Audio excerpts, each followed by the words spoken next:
Jackie Blue. Mr Speaker, I'm pleased to speak at the third reading of the Misuse of Drugs Amendment Bill. Of course, one of its prime aims is to control amphetamine precursors used in the manufacture of P or methamphetamine, and specifically I'm talking about ephedrine and pseudoephedrine, which will now, with this bill, be classed as Class B2.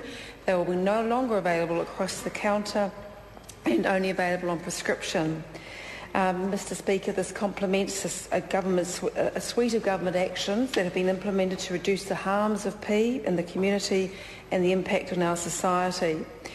I think the move that's been very welcomed is the supplementary order paper that the Minister brought to the House during the committee stage, which means that untested psychoactive drugs will now become under a temporary drug order, meaning they will be banned from the shelves for 12 months while they are tested. This is an interim measure, and the Minister indicated that more permanent enduring law will be brought to the House in next year. I think it's important that we get this law right, and I know that the Minister's SOP has been welcomed widely. Mr Speaker, I commend this bill to the House. Chris Farfoy. Thank you, Mr Speaker. Mr Speaker, can I begin my contribution to the third reading of the Misuse of Drugs Amendment Bill by echoing the sentiments of both Ian Lees-Galloway and Grant Robertson, who spoke on the bill before me, and that is to outline the context, the wider context of where this bill is aimed, and that is that this whole, I'm sure, will speak with one single voice in terms of its opposition to P, to methamphetamine, and the pain and anguish that it causes Kiwi families of those people who have been using it. It is a drug that knows no class, whether you're rich or poor. It is a drug that knows no culture, whether you are Māori, Pacific Island or Palangi or any other culture in New Zealand, and it knows no age barrier either. And the biggest tragedy I guess, is for young Kiwis who find themselves running into methamphetamine. P is a drug that is spreading its tentacles all the way through New Zealand society, but as Grant Robertson said before me, it is with reluctance that we do not give that we don't give unequivocal support to this bill because we think it fails to take effective action in terms of the government's supposed war on P. The chair of the Health Select Committee, Dr Paul Hutchison, outlined that this was an interim measure against methamphetamine, and I guess this Parliament had the opportunity to take enduring measures against the war against methamphetamine. And the fact that the main thrust of this bill is to reclassify ephedrine and pseudoephedrine as a Class B2 controlled drug is just another example that we do not think that this bill is taking effective action in the war against P. We do submit that this bill will make some difference to the problem of P in society, but we don't think it's going to bring about the substantial change that is required in order to take, if we're going to take the government's promise of a war on P in good faith, that it is actually taking effective action.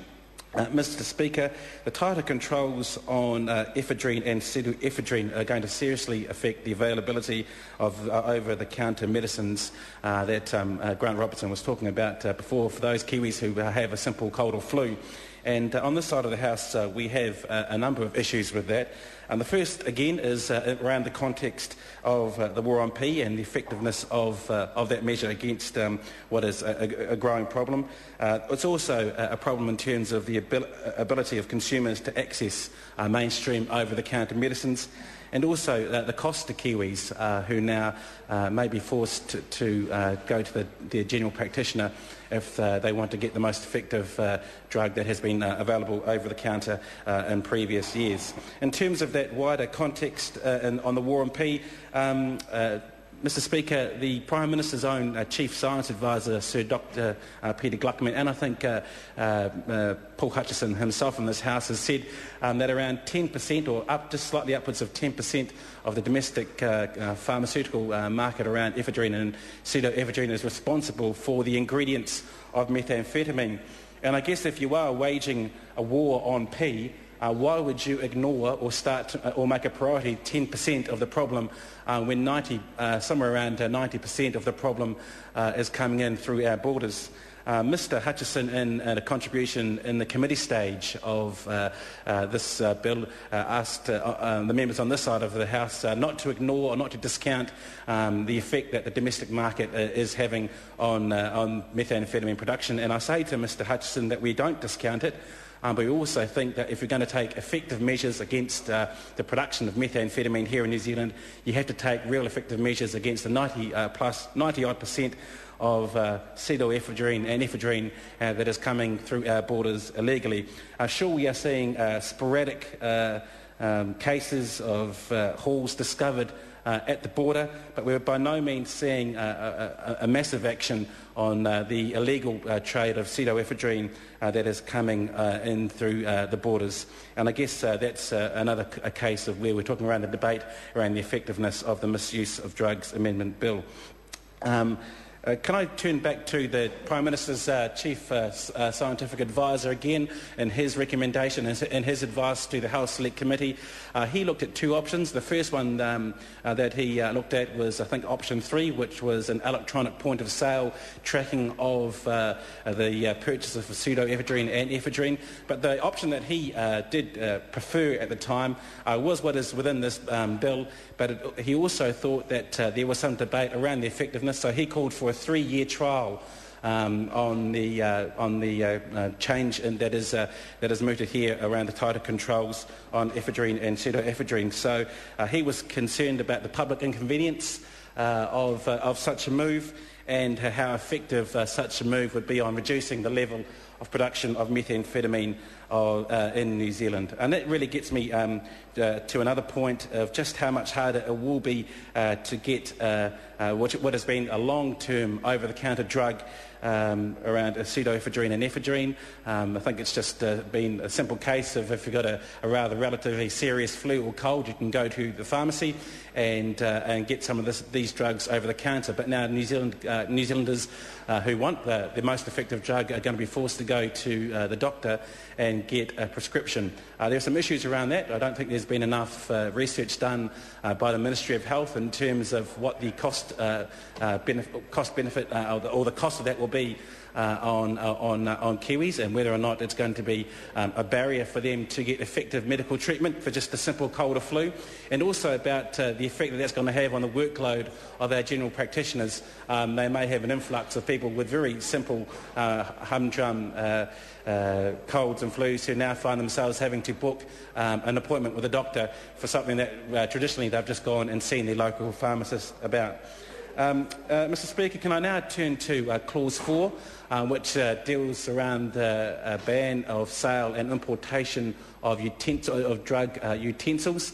This is a clause that we looked to have omitted from the bill under a supplementary order paper introduced by Ian Les-Galloway. It was unsuccessful, Mr Speaker, but we do think that the government again has taken another step which is going to be ineffective in terms of its war on drugs. There were quite a number of submissions around Clause 4 during the Select Committee process, and it's our understanding that quite a lot of that evidence gave truth to the argument that by removing the sale and importation of the utensils, that would actually cause more harm for those who use it. Not that we're going to agree that they should be used, but the fact that the filters within those utensils put a barrier between those who are smoking and the drug actually had some positive health effects for those who chose to use it. So, Mr Speaker, it is a shame that Clause 4 stayed within the purview of the Misuse of Drugs Act Amendment Bill, and we believe that should have been removed from the bill.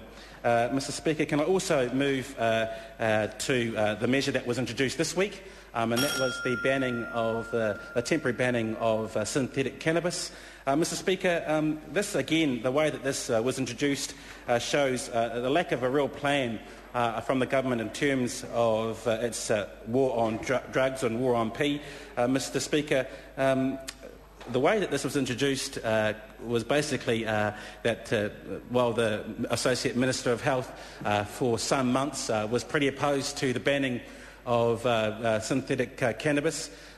His public statements varied from March 30th, saying that on the limited sale and advertisement of synthetic cannabis, saying, "I've instructed the Ministry of Health to begin the process of putting the necessary controls in place.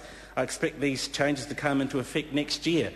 And then on June the 3rd, on why he had not banned synthetic cannabis products, another line from the Associate Minister of Health saying that the evidence wasn't strong enough to go that far and that he didn't want to go down that path.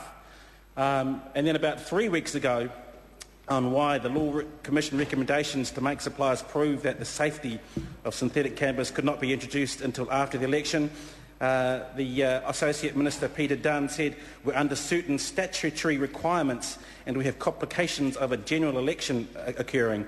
So he's pretty reluctant up until June 17th to take any real effective action against synthetic cannabis. But all of a sudden this week we see a bit of sniffing of the public sentiment, the public urgency around wanting to take action, mostly from parents who are worried about their children who are getting free access to this. So to August the 1st, where after these very timid public statements about the synthetic cannabis we get, frankly, I thought we couldn't wait. I wanted to make sure we had a mechanism that simply removes these items from the shelves. Sorry to interrupt the honourable member. His time has expired. I call Nikki Wagner. Thank you, Mr. Speaker.